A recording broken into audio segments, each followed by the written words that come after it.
So today's question comes from Trevor in Idaho. I'm looking for advice on transitioning between baby steps 2 and 3.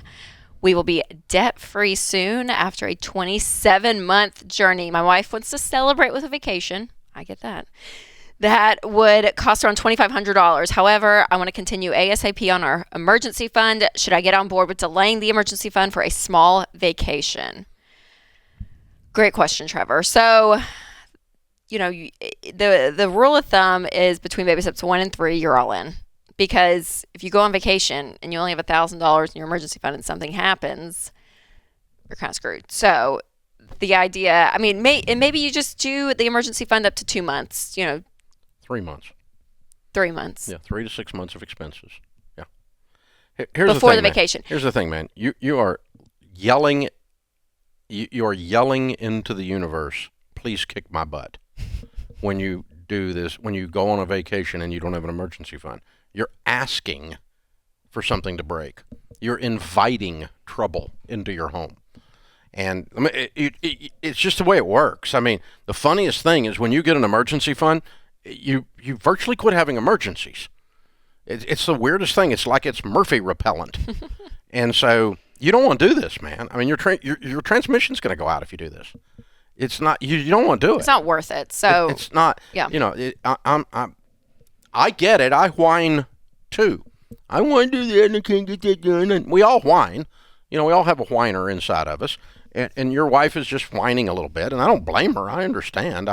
Y'all been busting it for 27 months, so now you're going to have to bust it for 32 months, and then you're going to go on vacation. Mm-hmm. That's what I would do. I wouldn't go. I would be scared.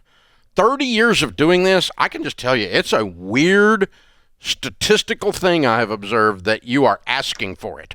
And I always think too, Trevor, what are the things that you guys can do to alleviate some of the we've just been busting it. So maybe it's like, hey, because you've paid off debt. So maybe it's like once you hit that 1 month emergency into the 3 monthts, go on like 2 great date nights. Like kind of scratch the itch without having to just do a vacation. I would, if you want to spend $300 on a dinner, I'd do that. Right. Maybe. I really wouldn't do that. But I'd do that before I'd go on vacation.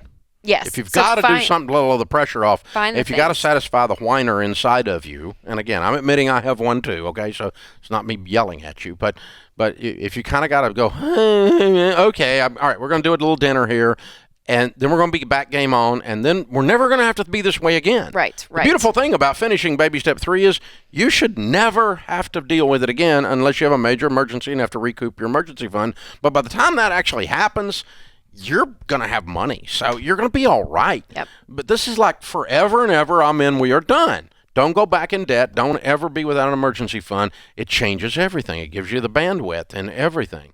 So I get it, but I think if we can just talk about this out loud as a couple and go, yeah, we're both tired and we're both whiny, and we both want to do it, but really, this is time to put your big girl pants on, big boy pants on, and suck it up, buttercup. Finish it up, well, man. And there's still the momentum, right? So once you're debt-free, just keep plowing, man. What was going out to payments, just keeping that momentum of all that cash just piling into that emergency fund. But it's hard. Baby step 3, I talk to a lot of people, and it's the hardest. It's one of the hardest steps. Because it's so boring. Well, it's just boring.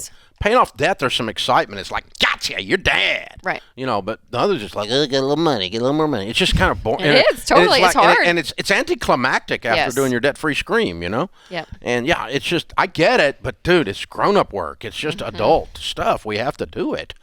And baby steps 1 through 3, until you have that done, you got to be game on. Rachel's right.